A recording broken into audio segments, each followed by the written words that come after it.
Notre message est le titre de mon message, c'est le besoin primordial pour l'Église aujourd'hui. J'ai deux passages que j'aimerais utiliser. Le premier se trouve dans Matthieu 28, verset 19. Matthieu 28, verset 19. Allez donc dans le monde entier, faites des disciples parmi tous les peuples, baptisez-les au nom du Père, du Fils et du Saint-Esprit.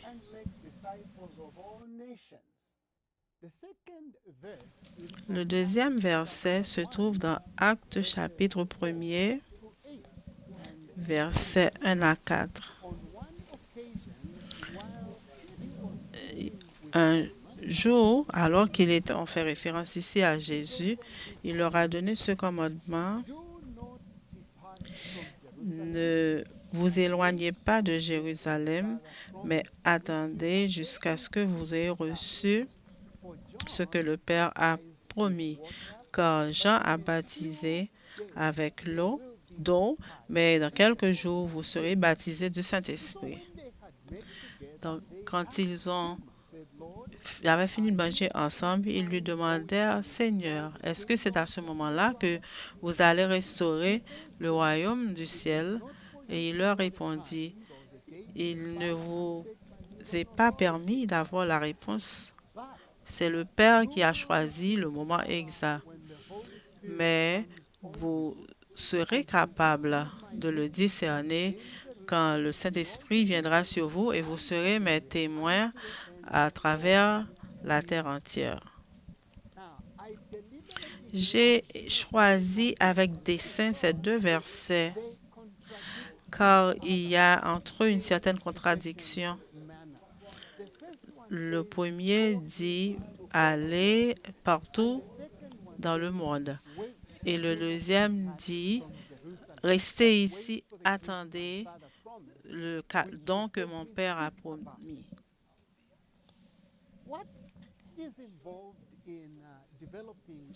Qu'est-ce qui est nécessaire pour développer un plan global, stratégique global? En 2010, juste après la session de la conférence générale de l'Église adventiste à Atlanta, Georgie, on a eu un nouveau président pour l'Église adventiste. Et il a immédiatement mis sur pied, lancé un nouveau programme de réveil et réforme. Quand il a commencé avec cette initiative, il a invité plusieurs penseurs autour de la table. Et je me rappelle, comme si c'était hier, il a dit qu'en tant qu'Église, nous avons besoin que la réforme ait lieu dans chaque coin du monde, dans chaque Église à travers le monde. Mais quand il l'a dit, je me rappelle que nous avons commencé à faire quatre choses immédiatement. Nous avons premièrement commencé à développer une stratégie globale. Deuxièmement, il y a eu un budget important qui a été mis de côté pour ce programme de réveil. Et ensuite, beaucoup de matériel ont été écrits, publiés et distribués. Et l'autre chose, c'est que beaucoup de personnes étaient engagées. Et tous s'étaient mis ensemble pour développer une stratégie globale. Quand vous développez une stratégie globale pour une initiative globale, vous devez avoir des gens, de l'argent, une stratégie. Avez-vous compris que quand Jésus était sur le point de retourner au ciel, au lieu d'appeler ses disciples pour avoir une rencontre stratégique, il leur a dit: rester à Jérusalem. Il ne leur propose pas le plan stratégique qu'il a pour atteindre le monde entier afin de faire de tout le monde un disciple. Il ne parle pas du tout du budget. Il ne donne même pas un centime. Tout ce qu'il fait, c'est d'aller à travers le monde. Attendez ici pour le don de mon Père. Donc, allez, restez. Il n'y a pas d'argent, mais il y a une stratégie sans stratégie globale. Jésus n'a écrit aucun livre. Il n'a préparé aucune stratégie globale. Il a tout simplement dit, restez ici pour le don que mon Père a promis. Vous savez que Jean a baptisé d'eau, mais quand le Saint-Esprit viendra sur vous, vous aurez une puissance. Et la Bible nous raconte que, en parlant ainsi, il a été enlevé au ciel. Et Jésus n'était plus là avec eux. Mais les disciples ont gardé à l'esprit cette stratégie, ce besoin d'accomplir le travail. Et comment donc le Seigneur Jésus avait-il espéré que ses disciples allaient mettre sur pied cette stratégie globale sans leur donner un plan, sans un budget balancé et avec 12 personnes plus ou moins sans éducation et sans un programme qui avait été mis ensemble concrètement. La réponse se trouve dans le titre de notre message. Le plus grand besoin de notre Église aujourd'hui, c'est le besoin de la puissance du Saint-Esprit. Quand Jésus leur a parlé, il a dit, attendez le don que mon Père a promis et vous recevrez une puissance quand le Saint-Esprit surviendra sur vous. Examinons maintenant comment cette puissance du Saint-Esprit reçue par les disciples leur a permis d'accomplir leur travail globalement. Car vous savez que le message de l'Évangile a atteint le monde entier et ils avaient tout le matériel dont ils avaient besoin et il y avait des hommes prêts pour faire le service de Dieu. Comment cela a-t-il eu lieu? Le chapitre 2 nous explique cela. Le jour de la Pentecôte, ils étaient tous ensemble et le Saint-Esprit descendit sur eux. Je veux que vous gardiez à l'esprit une chose. Jésus n'a pas balancé le budget, mais il leur a dit, quand le Saint-Esprit viendra, vous recevrez une puissance. Et qu'est-ce qui est arrivé immédiatement après la venue du Saint-Esprit? Dans Actes chapitre 2, verset 44. Acte 2, 44. L'Écriture nous dit, tous ceux qui croyaient étaient dans le même lieu et ils avaient tout en commun. Ils vendaient leurs propriétés et leurs biens et ils en partageaient le produit entre tous selon les besoins de chacun. Ils étaient chaque jour tous ensemble assidus au temple. Ils rompaient le pain dans les maisons et prenaient leur nourriture avec joie et simplicité de cœur. Remarquez ce qui est arrivé. Quand le Saint-Esprit est descendu sur le peuple de Dieu, il s'est transformé ces enfants de Dieu. Le Saint-Esprit leur a donné une nouvelle naissance. Le Saint-Esprit leur a donné une formation spirituelle, un renouveau spirituel. Il les a transformés en citoyens du royaume de Dieu. Et quand ils devinrent citoyens du royaume de Dieu, ils ont fait l'expérience de l'appartenance. Et une fois qu'ils étaient devenus des agents de Dieu, ils étaient devenus des étrangers et des pèlerins sur la terre, car leur citoyenneté se trouvait dans le ciel. Mais qu'est-ce qui est arrivé quand le Saint-Esprit a transformé mon cœur et m'a recruté pour devenir un enfant du royaume de Dieu. Alors, donc, même quand je suis encore sur la terre, que j'habite la terre, ma, mon désir est d'être sur la terre. Tout se concentre sur le ciel. Donc, la Bible nous dit qu'ils étaient tous ensemble. Ils avaient le même esprit. Et au chapitre 4, verset 32, nous apprenons que tous les croyants avaient une même pensée et un même cœur. Ils partageaient tout ce qu'ils avaient. Au verset 34, il n'y avait aucun indigent parmi eux, car tous ceux qui possédaient des champs, des maisons, les vendaient, apportaient le prix de ce qu'ils avaient vendu et le déposaient aux pieds des apôtres, et ils en faisaient des distributions à chacun selon leurs besoins. Vous voyez, quatre choses sont arrivées.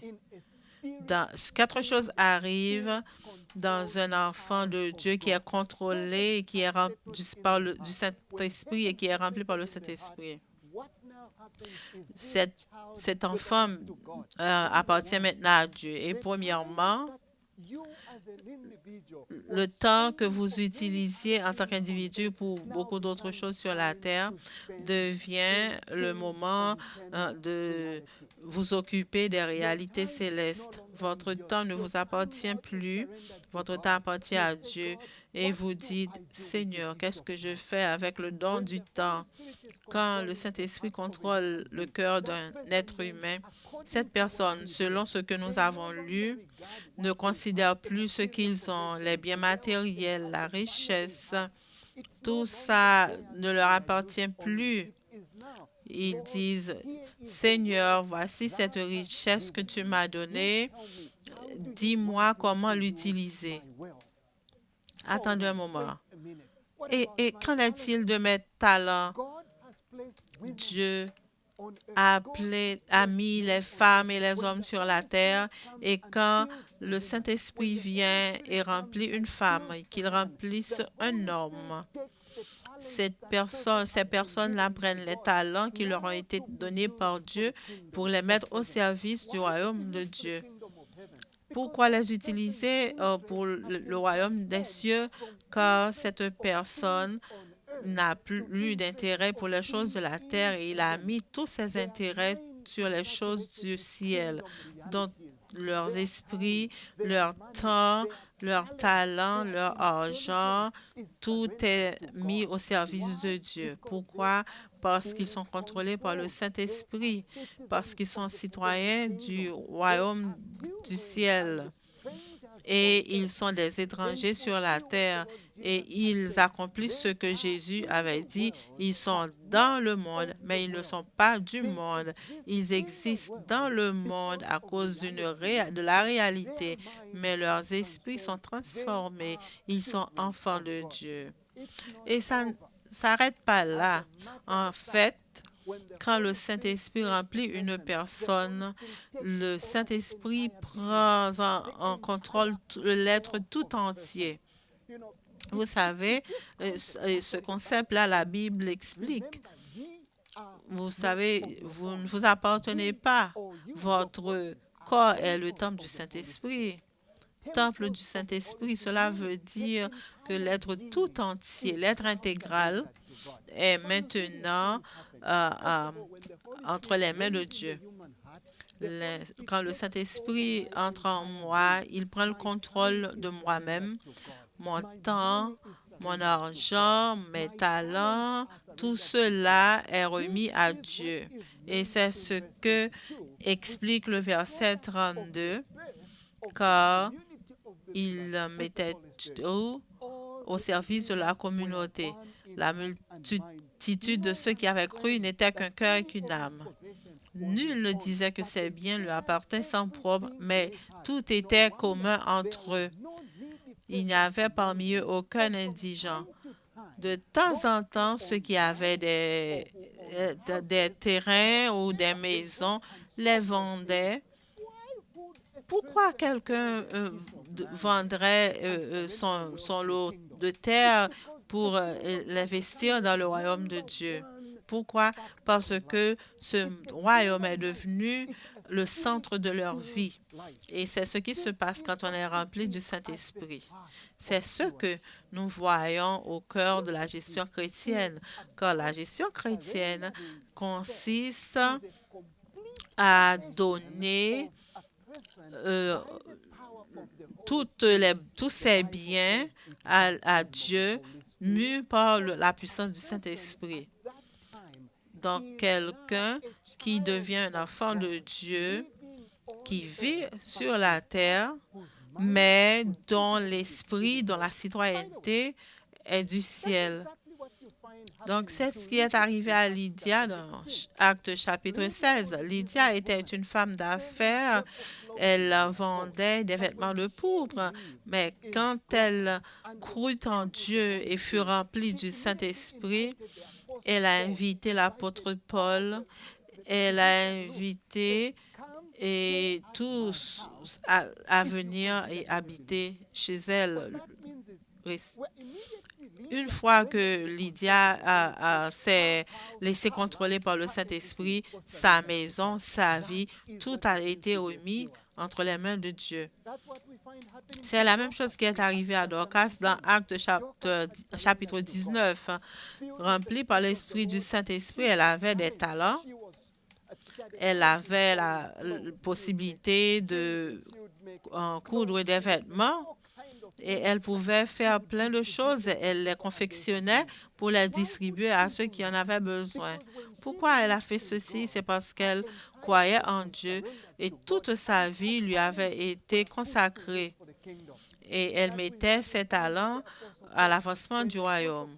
C'est ce qui est arrivé aussi à l'apôtre Paul. Dans Actes chapitre 9, la Bible nous raconte qu'il avait tout laissé quand on lui avait dit plus loin dans Acte 21 qu'il ne devait pas aller à Jérusalem quand on devait aller le tuer. Il a répondu, « Je suis prêt à mourir à Jérusalem. » Être donc disciple de Dieu, être un enfant de Dieu contrôlé par le Saint-Esprit, être un enfant rempli du Saint-Esprit, c'est de mettre votre être tout entier à la disposition de Dieu et d'être prêt à mourir pour lui. C'est ce que nous avons trouvé en ce qui concerne Barnabé. On parle de cela dans Actes chapitre 4 en Actes chapitre 4. Et Barnabas, c'était un exemple. Il a vendu son terrain et il est venu, il a déposé l'argent aux pieds de l'apôtre. La gestion chrétienne est tout simplement une vie qui est remise entre les mains du Saint-Esprit. Vous savez, l'histoire, on raconte l'histoire d'un homme riche qui avait tant d'argent et qui avait un seul fils. Après avoir vécu leur vie, ils étaient devenus vieux et ils ont commencé à penser à cette question qui interpelle tous ceux qui sont près de mourir. Cet homme riche appela son serviteur fidèle et lui dit, « Mon serviteur, je vais mourir. J'ai décidé de laisser tout ce que j'ai à mon seul fils, à mon fils unique. » Cependant, l'homme riche a dit, « Continuez, vous avez été un serviteur fidèle. Je voudrais donc vous laisser tout ce que vous me demanderez, quelle que soit la chose que vous me demanderez. Ainsi, voici ce que j'aimerais que vous y pensiez. Je vais laisser tout ce que j'ai à mon fils, sauf ce que vous allez me demander. Tout ce qui reste, mon fils aura. La seule chose que mon fils ne pourra pas prendre, c'est ce que vous me demanderez. Donc, pensez-y et dites-moi ce que vous voulez. Le fidèle serviteur s'en alla et après avoir réfléchi, il revient au maître et lui dit, « Maître, j'ai une réponse à votre question. Je suis prêt à vous dire ce que j'aimerais que vous me laissiez. » Et le master a repris. « Vous avez bien compris, tout ce que j'ai, je vais donner à mon fils, sauf ce que vous allez me demander. Et qu'est-ce que vous voulez me demander? » Et le serviteur répondit et dit, « Donnez-moi votre fils, mon Seigneur. Donnez-moi votre fils. Il est le seul c'est la seule chose que je demande. » Le serviteur savait que s'il avait le fils du riche homme et que tout ce que le fils avait automatiquement lui appartiendrait aussi, car il posséderait le fils. Le premier besoin de l'Église aujourd'hui, c'est pas un besoin d'argent, c'est pas un besoin de talent, c'est pas un besoin pour les personnes d'expérience. C'est pas toutes ces choses. Aussi bonnes que ces choses soient, le plus grand besoin de l'Église aujourd'hui est le besoin du Saint-Esprit, car ce seul don, quand l'Église de Dieu le reçoit, pourra les transformer et tous ceux qui sont remplis du Saint-Esprit deviendront des agents du ciel. Ils donneront ce qu'ils possèdent, leur talent, ils donneront à Dieu, leur bien matériel, ils donneront à Dieu, leur temps, ils donneront à Dieu, et eux-mêmes, ils dédieront à Dieu. Et alors l'Église aura satisfait tous ses besoins. En pensant à la gestion chrétienne, pensez à la gestion chrétienne comme une vie abandonnée à la puissance du Saint-Esprit et au contrôle intégral du Saint-Esprit.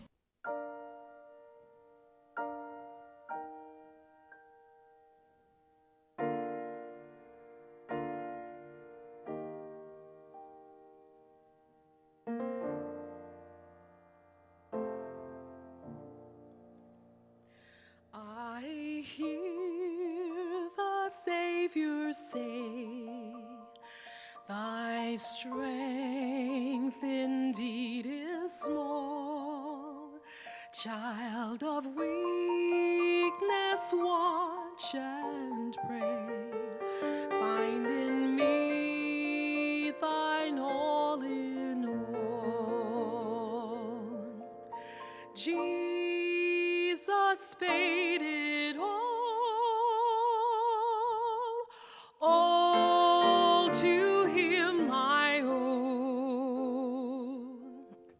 Sin had left a crimson stain, but he washed it white as snow.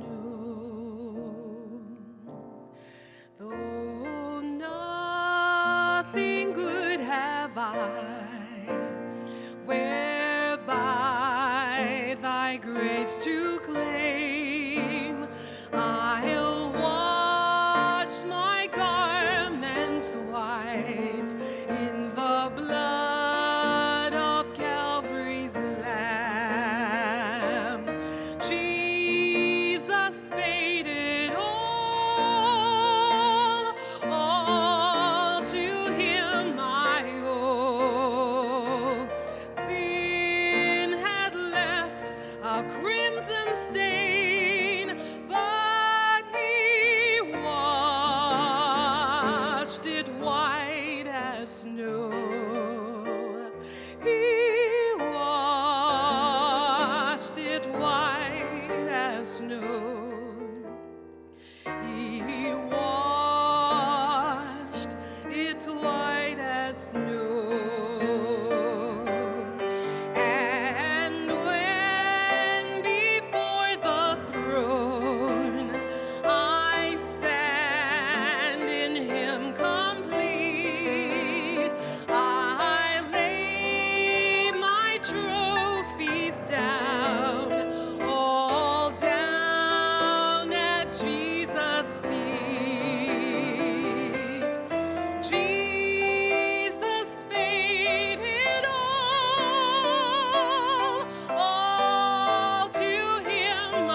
Ça m'appartient, donne-moi ça.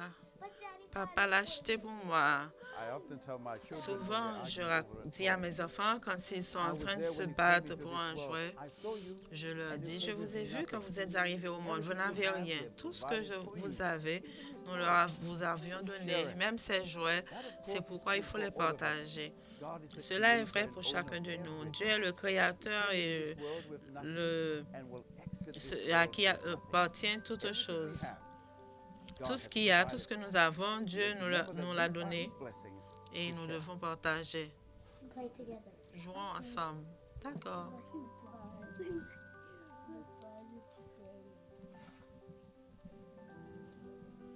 Rappelez-vous, la gestion chrétienne, c'est ma réponse, toute ma réponse, le don de moi-même à tout ce que Dieu a donné.